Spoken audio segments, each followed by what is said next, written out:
Par aktieru profesiju es sāku domāt jau bērnībā. Mani šad tad sauc par aktrisi. Viena mana radiniece, Tamāra Stantina, atveda Dzintaru lūpkrāsas, ka man bija kāda 11 gadu, teica, tas aktrisē.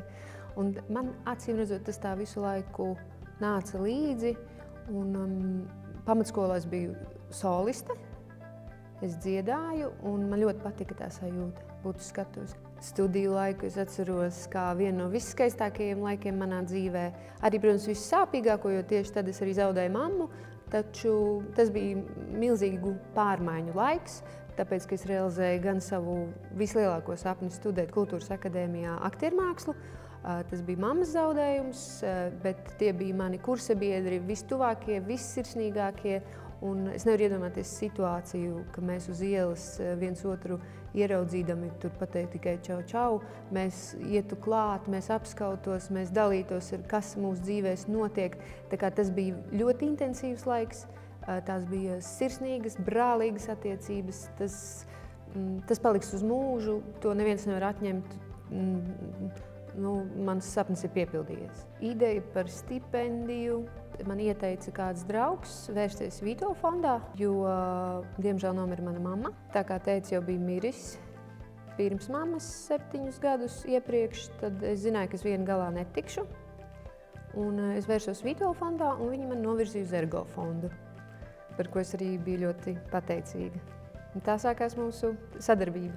No Ergo fonda tā ir tāda arī ļoti laba mācība, kad ir cilvēki, kas var dot, un nevajag par to, ka jāmāk arī pieņemt. Un tajā situācijā es noteikti nevarēju būt pārāk lepna un domāt, ka es pat ar visu tikšu galā.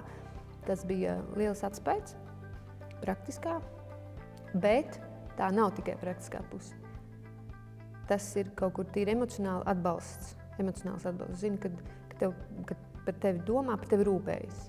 Bet pēc studiju beigšanas es teātrī uzturējos 3 gadus. Tad bija projekti arī ārpus Nacionālā teātra, Neatkarīgajā teātrī, Valmieras teātrī. Un tad es turpināju filmēties, taču man gribējās to mazliet stabilo sajūtu, ka nebūs tā, ka kādā sezonā man neiedos darbu. Līdz ar to es nolēmu pievērsties pedagoģijai, jo ar bērniem man vienmēr ir bijusi ļoti laba sadarbība. Man patīk bērni. Un es nolēmu studēt, strādāt bērndārzā.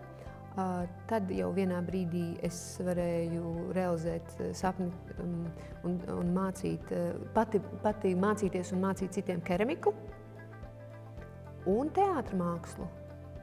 Jo mana izglītība nekur, protams, nekādā gadījumā nav pazudusi. Es viņu lietoju ikdienā un tālāk. Es joprojām filmējos un ļoti labprāt filmējos. Un ja mani uzaicinātu kādā izrādē, es noteikti to darītu, es spēlētu. Tā kā tas priekšstats droši vien, kad aktieri tikai teātrī ir aktieri, tā gluži nav. Tu vari būt arī brīvmākslinieks un joprojām filmēties.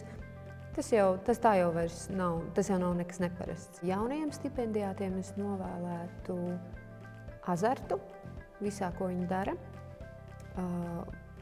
paļāvību uz sevi, paļāvību arī uz citiem. Cilvēki ir labi, un tad viss izdosies. Un Ergo es dzimšanas dienā novēlētu augt un attīstīties, un lai visi labie darbi nāk atpakaļ.